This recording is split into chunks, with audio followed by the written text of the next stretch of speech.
2, 3, 4, 5. My hands tremble as I stare at the bank balance.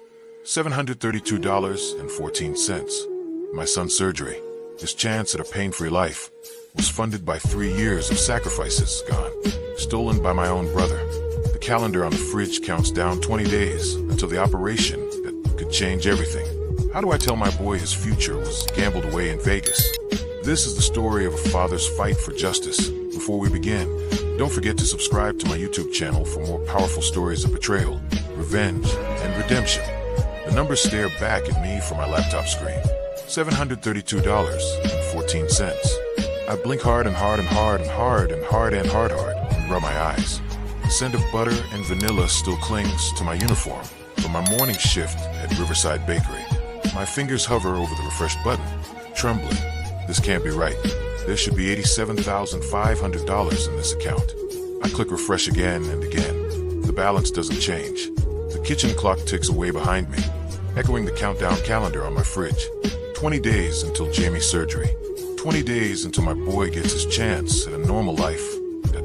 My throat closes up as I fumble for my phone, punching in the bank's number. The automated system takes forever. Each cheerful prompt unhard on my skin. When a real person finally answers, his sympathetic tone makes my stomach drop. I see multiple withdrawals over the past 2 weeks. The prompt is my condition and Mr. Like Mr. Prompt is Mr. Condition. And Mr. Prompt is Mr. Condition and murder, he says. The account was accessed through normal channels. Was this not you? The room spins. No, I whisper. No, it wasn't me. Brandon. My fingers shake as I pull up his contact and hit call. Straight to voicemail. I try again and again. Blocked. My brother has blocked my number. 3 months ago, he showed up at my door with a suitcase and sad eyes, fresh from his divorce. I welcomed him into our modest 2-bedroom home without hesitation. That's what family does. Uncle Brandon. Jamie had squealed, throwing his arms around his waist. His smile could light up all of Riverton. Maybe you can come to my surgery. He'd asked so many questions about Jamma Prompt. I asked him, Mr. Prompt is Mr. Condition, and Mr. Prompt is Mr. Condition, and Mr. Prompt is Mr. Condition, and Mr. Jamma Prompt says Jamma Prompt says Condition. But Mr. Condition and Condition, Jamma Prompt says Jamma Prompt says Jamma Prompt is about the condition, and about the condition, and about the procedure, showing such interest, such concern. Now my mind replays every conversation, searching for signs I missed. The calendar mocks me from the fridge, covered in Jamie stickers. Little hearts and stars marking off the days until his spine would finally be straight. 3 years of pre-dawn shifts at the bakery, of saving every tip, every extra penny. 3 years of saying no to new shoes, to movies, to anything that wasn't absolutely necessary. After the surgery, I promised Jamie, whenever he asked for something I couldn't afford, we'll have a little more wiggle room. My legs carry me to Brandon's room on autopilot. The door creaks open to reveal bare walls, empty drawers pulled out. Even the sheets are gone from the bed. A piece of paper lies on the bare mattress. Needed a vacation. Thanks for everything. Dad's condition and dad. Condition about the condition, and about the condition, and about the condition, and about dad. Dad, Amy's dad. Dad, Amy's and dad. Amy's voice floats from the living room. When dad, Amy's dad. Dad, Amy's dad. Dad, Amy's when dad. When dad. When dad. When his uncle, Brandon, coming back. The acid rises in my through when dad. I steady myself against the door frame, door frame, willing my voice to stay normal. I'm not sure, buddy. His laptop. He'd been using it at the kitchen table yesterday. I find it still plugged in. The screen dark. When I wake it up, his browser history appears. Flight bookings to Las Vegas. Hotel reservations at the Mirage. My knees give out, and I sink into the kitchen chair. The same chair where I've sat countless mornings calculating budgets. Where I watched the specialist explain how this surgery would free Jamie from his daily door frame, daily door frame pain, daily doorframe pain, rain pain, and where doorframe pain, and where daily doorframe pain, daily doorframe pain, daily doorframe pain, and where Brandon sat beside me last night, patting my shoulder as I talked about making the final payment. The laptop screen blurs through my tears. My brother, my own brother. The kitchen clock keeps ticking, counting down to a surgery that can't happen, counting the seconds until I have to tell my son that the future we've worked so hard for has been stolen by family. The calendar catches my eye again. Jamie's latest drawing decorates the corner, a stick figure running across green grass, arms spread wide. He'd written underneath in his careful third-grade handwriting, "Me after I'm all better." Something hot and fierce rises in my chest, burning away the tears. I reach for my phone again, but this time I'm not calling Brandon. I'm calling the police. After I went to the police and the lawyer and started procedures the same day, I came back home broken inside. The procedure will take some time, they said. I prepared dinner for the two of us, tucked my son into bed, and just lay on the bed wide awake. My phone glows in the darkness, casting shadows across my bedroom. Ceiling at 2 a.m. sleep won't come.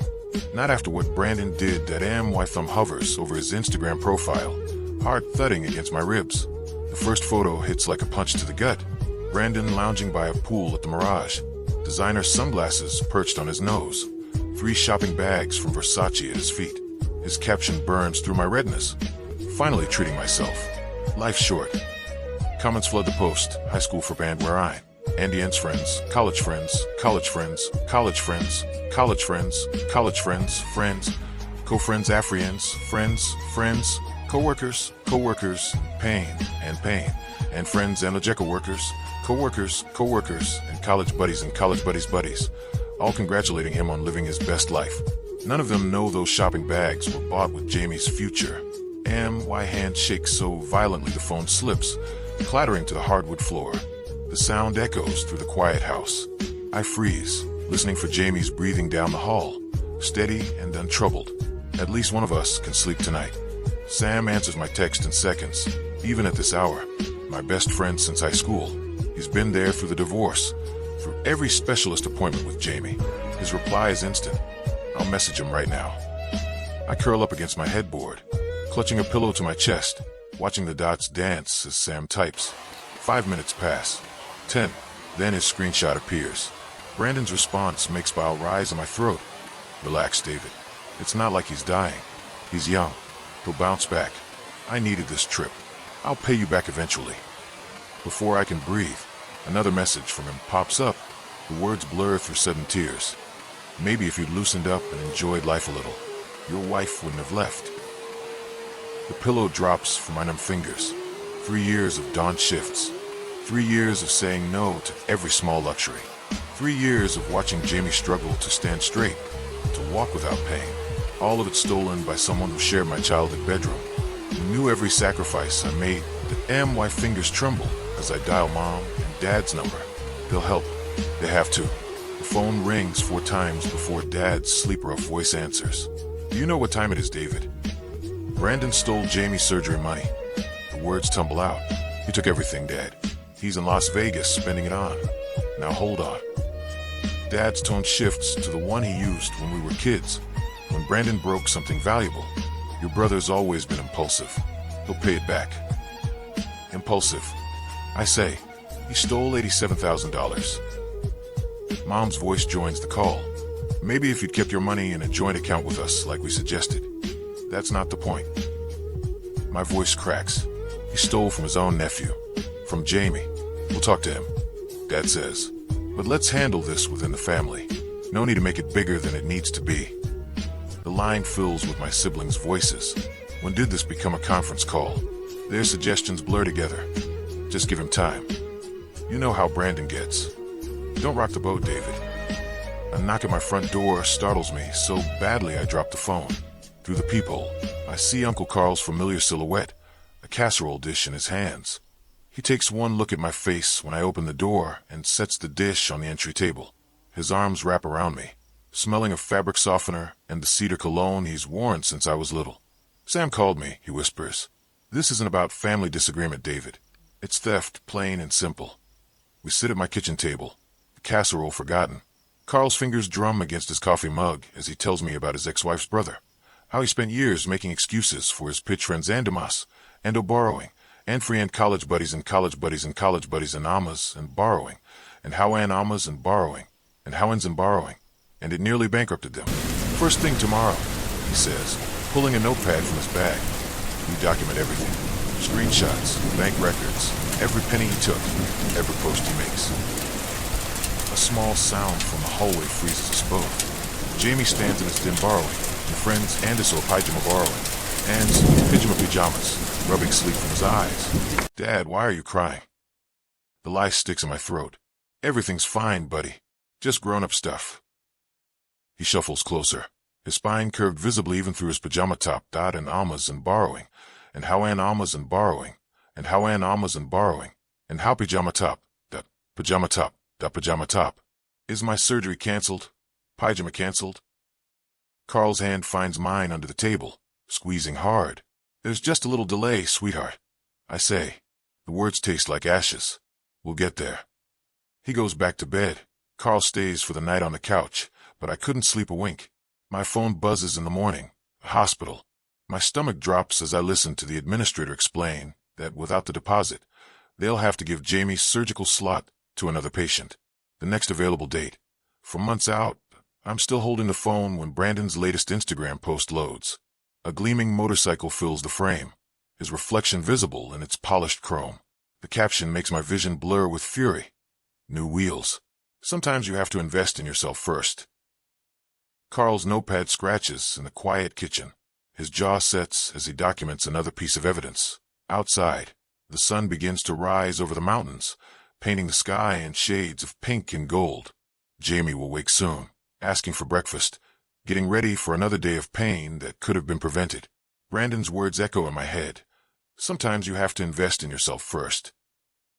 And I decided to do so, which is why I'm preparing to strike back. That Brandon's latest Instagram post lights up my phone screen at 2 a.m. another night. My thumb hovers over the image, him lounging by a rooftop pool, drink in hand, Las Vegas sprawling behind him like a glittering promise. The caption reads, "Sometimes you have to bet big pajama top. T.O. win big. Vegas, baby, high roller." The comments scroll beneath. "Living your best life. Must have hit the jackpot. What did you get so fancy?" My jaw aches from clenching. Each cheerful response feels like another betrayal. I screenshot everything, adding it to the growing folder on my phone. Uncle Carl's voice echoes in my head. Document everything. The sound of shuffling feet snaps me from my daze.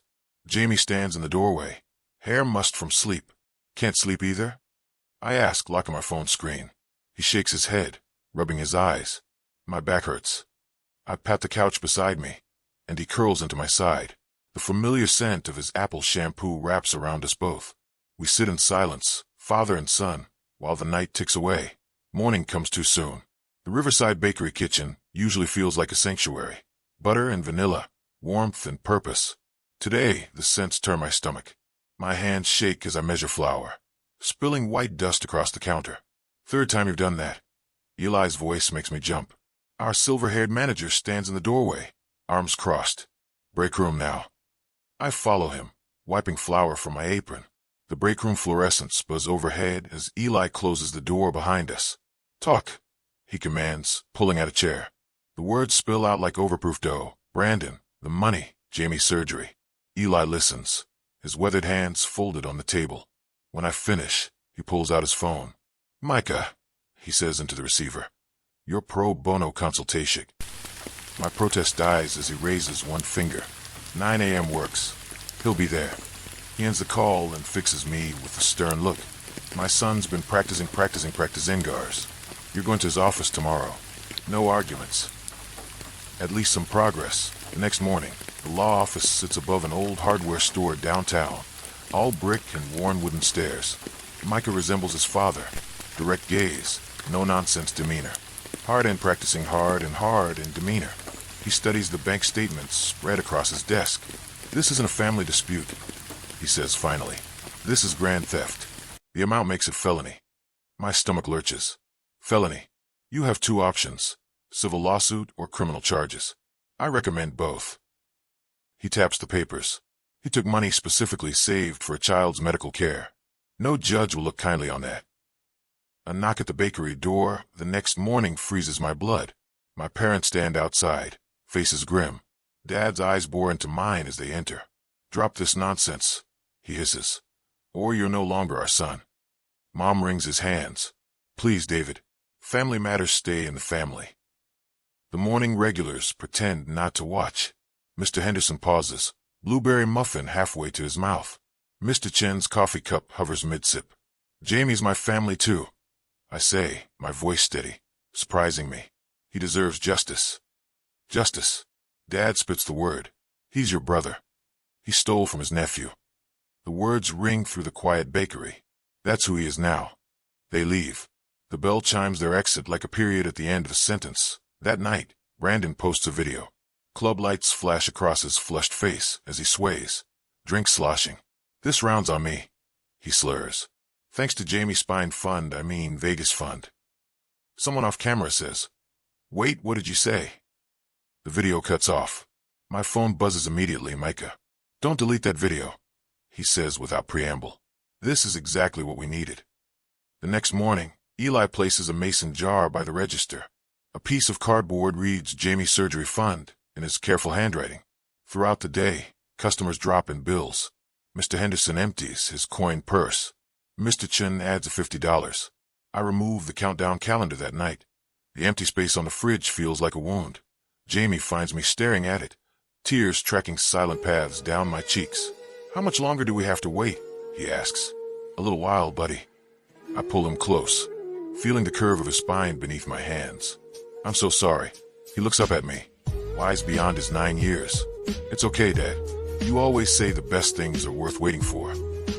I hold him tighter, memorizing this moment, my son teaching me about grace. The next morning, Uncle Carl bursts into the bakery, clutching his tablet. "Look what I found." He thrusts it at me. "Brandon's applying for jobs back in River, including at the Community Credit Union." My hands are still over the dough I'm kneading. "What are you saying?" "I'm saying employers do background checks." Carl's eyes gleam, especially financial institutions. I don't know. The dough yields beneath my fingers. That feels like revenge. Carl's hand covers mine, stopping my movements. He didn't hesitate to ruin Jamie's chances. Why should you protect his? I stare at the dough, seeing instead my son's curved spine, his hopeful drawings of running across green gras, and the calendar space empty now of its countdown and dreams. My fingers reach for the phone. Since last time I got disappointed. This time I will call a professional. The detective's coffee mug leaves a ring on my kitchen table after I come home that day. His pen scratches against his notepad while I recount every detail. The stolen surgery fund, Brandon's Vegas spending spree, is blocking my number. The sun stretches across the linoleum floor, and somewhere in the house, Jamie hums after coming back from school. "And you're certain about pressing charges?" Detective Morris glances up from his notes. Family cases can get messy. I think of Jamie's x-rays on the surgeon's wall, of 3 years of dawn shifts, of saying no to every small joy he asked for. I'm certain. The formal letters arrive at Brandon's Las Vegas hotel 3 days later. Micah, Eli's lawyer's son, handles everything with quiet efficiency. My phone buzzes that evening, Brandon's number. "You're really involving the cops over family?" His voice cracks between outrage and fear. "I was going to pay you back." I let his voicemail play on speaker, his words echoing in my empty kitchen. 3 weeks of silence, and now he wants to talk. The local news breaks the story of his return before I see him. Brandon strides into Riverton Community Credit Union in a suit that probably costs more than my monthly rent. His hair is styled differently, shorter, sharper. Designer labels peek from every angle, his shoes, his watch, his leather portfolio, all purchased with my son's future. He tries visiting our parents first, playing the prodigal son. But Uncle Carl's been busy. He's shown them the screenshots, the bank records, and the Vegas videos. The door stays closed. I watch from my car across the street. As Brandon enters the credit union that day after my shift, his confidence fills the doorway. Shoulders back, chin high. The same strut he had as a teenager walking away from messes I cleaned up. The hiring manager greets him with a handshake and a professional smile. My fingers drum against the steering wheel. 40 minutes pass. Brandon bursts through the doors, his perfect hair disheveled, tie askew. His face burns red as he yanks at his collar.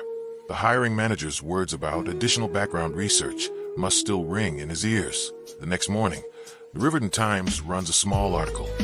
Local father fights for son's surgery after theft. They don't name names, but everyone who matters can read between the lines. The regulars at Riverside Bakery start leaving cards propped against the tip jar, some with $5, others $20. One envelope holds a $100 bill and a note for Jamie Spine, from a grandfather who understands. At O'Malley's Bar on Elm Street, where Brandon spent countless evenings holding court over beers, the bartender spots him through the window. The closed for private event sign appears before Brandon reaches the door. My phone rings during the evening rush at the bakery. Mom's voice trembles on the other end. I didn't want to believe it. She sniffs, and I picture her in her kitchen, clutching her favorite handkerchief, the bank statements Micah showed us. How could he do this to Jamie? Dad still won't speak to me directly, but he's stopped defending Brandon at family dinners. My brother Ryan brings over a casserole and an awkward apology. Cousin Tim offers his freelance web design services to set up a donation page. The surgeon's office feels colder this time. Dr. Martinez spreads Jamie's latest x-rays across the light board. The curvature is stark, a white serpentine against a dark background. We can hold the new date with a partial payment. He taps his pen against his clipboard, and I've spoken with the hospital's financial department about a payment plan for the remainder. Eli reorganizes the bakery schedule without my asking. Take the catering events, he insists, pressing the calendar into my hands. They pay better, and Sam can cover your morning shift. The regulars adapt to the new faces behind the counter. Their tips grow larger, most marked with "for Jamie" in various handwriting. Each night, I empty my apron pockets into the new surgery fund jar. The total climbs slower than before, but it climbs. Micah calls on a Tuesday morning. Court date set for next month. His voice carries the same steady calm that makes him such a good lawyer, and the detective has some promising leads on the criminal case. I'm elbow deep in sourdough when the next call comes. Brandon's Las Vegas attorney, voice smooth as butter, suggesting a settlement. 1/3 of the stolen amount paid immediately. The dough splits under my fingers as I need. 1/3, like bargaining over a stolen bike or a borrowed lawnmower. Like Jamie Spine is a negotiable item. No, I tell Micah, we're going to court. Later at home that day, sun sets behind the mountains, painting my kitchen in deep orange. Jamie's homework spreads across the table, math worksheets and vocabulary lists. He looks up, pencil paused mid-word. Dad, can I ask you something? I wipe flour from my hands. Always. Is Uncle Brandon a bad person now? The question hangs between us like smoke through the window. I watch our neighbors walking their dog, their voices carrying across the evening air. A car door slams. Someone's wind chimes tinkle in the breeze. No, buddy. I pull out the chair beside him. He made bad choices. There's a difference. He nods, processing this with the simple wisdom of childhood. Like when I chose to copy Danny's spelling test. Something like that. My throat tightens, but bigger. And that's why he has to pay it back. Like how you had to stay in during recess. I brush a strand of hair from his forehead. Everyone has to take responsibility for their choices. He returns to his homework, apparently satisfied. I stand at the sink, watching the last light fade from the sky, remembering Brandon at his age, how he broke my favorite model car and blamed the dog, how Mom told me to let it go because he was younger, because he didn't mean it, because that's what family does. Not anymore. Kitchen clock ticks steadily onwards. Somewhere in a Las Vegas hotel room, my brother probably paces, his expensive shoes, wearing paths in the carpet while his lawyer explains terms like felony theft and criminal charges. I pulled Jamie's latest x-ray from its envelope, holding it up to the window. The curve of his spine catches the dying light. 3 years of savings gone in 2 weeks of Brandon's indulgence. But he forgot something crucial about his big brother. I've never been afraid of early mornings, of hard work, of starting over. And this time, I'm not alone that AMY phone buzzes with another text from Eli. 2 wedding cakes booked for next weekend. All yours if you want them. I text back a single word. Yes. A month later, my court shoes pinch with every step up the Riverton County Courthouse stairs. Uncle Carl clutches my left arm, while Eli grips my right, their presence steadying me like anchors in a storm. The morning sun beats down on my best suit. One I bought 3 years ago for a wedding I never attended. Head high, Carl whispers. You've done nothing wrong. A familiar BMW pulls up to the curb. Brandon steps out in what must be another $1,000 I'll never see. His new suit perfectly tailored. His attorney follows, briefcase in hand, both striding past without a glance in my direction. The pit in my stomach hardens into steel. The courtroom gleams with polished wood and morning light. I spot my parents slipping into the back row. Their faces drawn. Mom clutches her purse like a shield. Dad stares straight ahead, jaw set. All rise. Judge Patrick Morgan peers over his reading glasses as Micah approaches the podium, his shoulders square beneath his charcoal suit. Eli's son, looking every inch the lawyer he was raised to be. Your Honor, this is a straightforward case of theft. Micah's voice fills the hushed chamber. Mr. Carter spent 3 years saving for his son's spinal surgery. The defendant, his own brother, systematically drained that account over 2 weeks. The projector hums to life.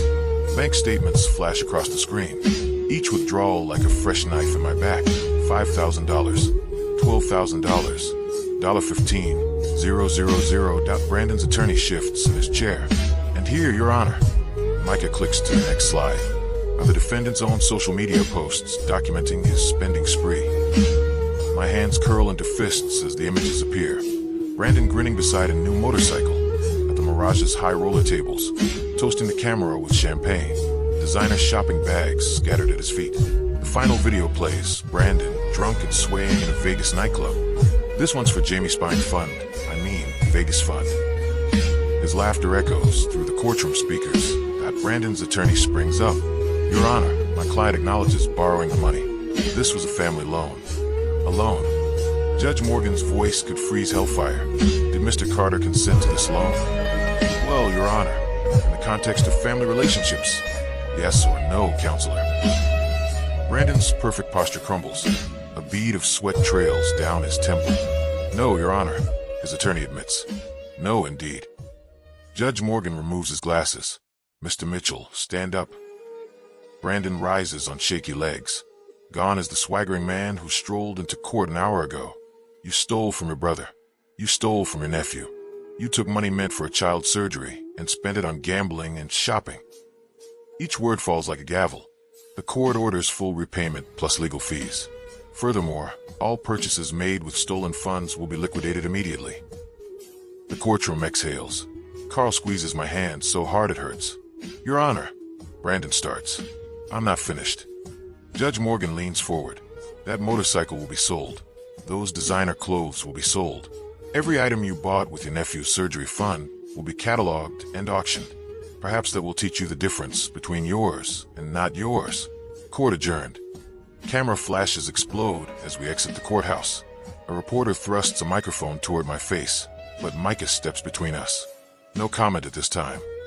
Through the crowd, I glimpse Brandon trying to slip out a side door.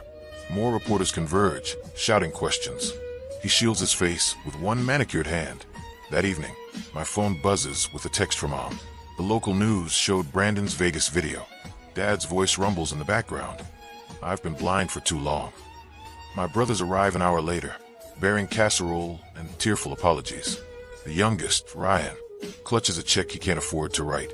I try to refuse, but he insists. We should have supported you from the start.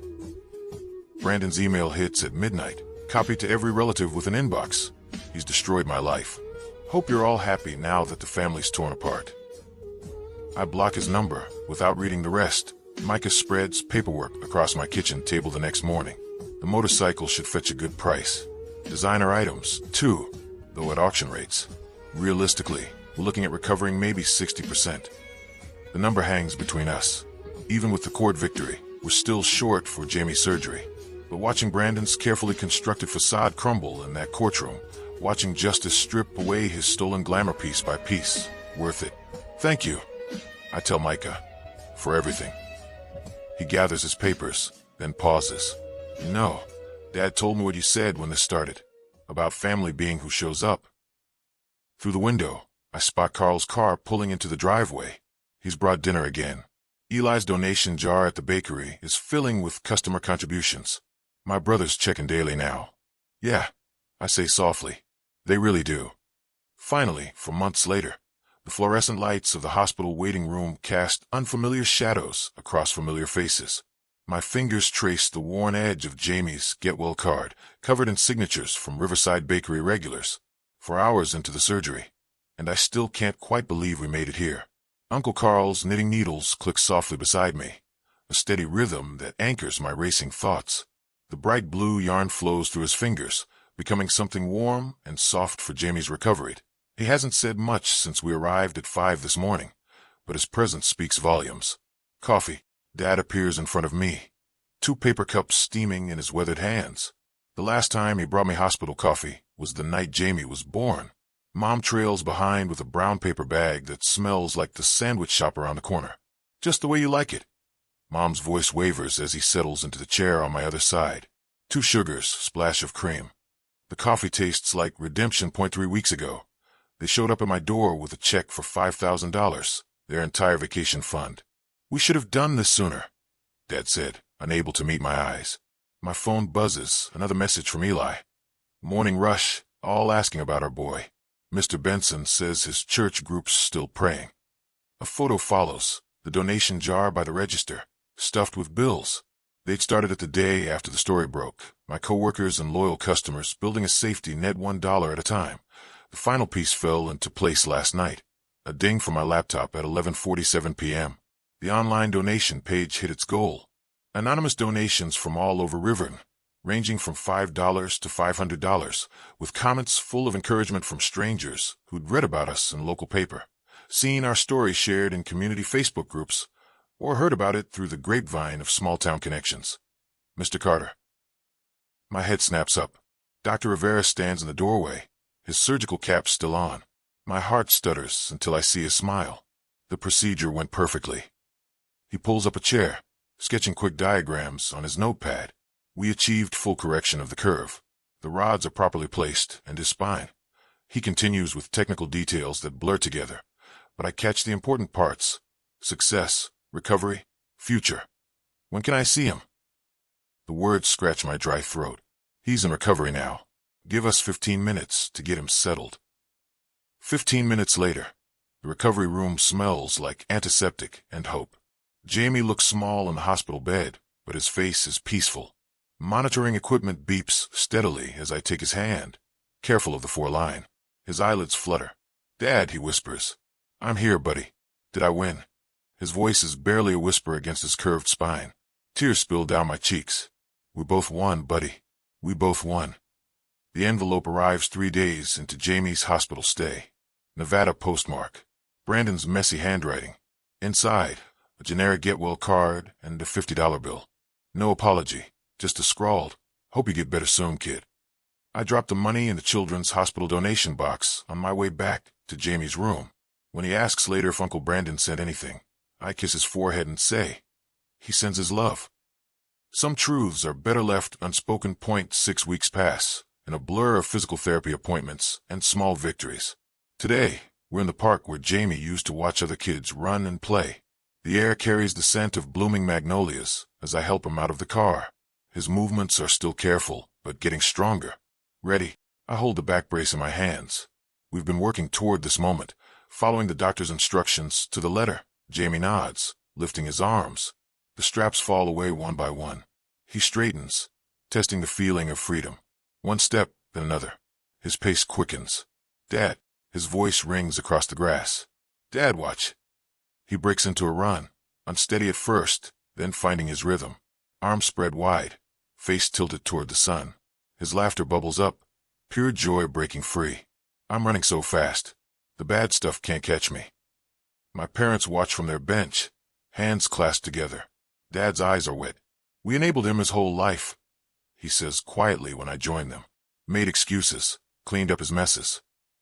Mom squeezes his hand. Sometimes love means setting boundaries. He watches Jamie run. Sometimes it means being brave enough to say no.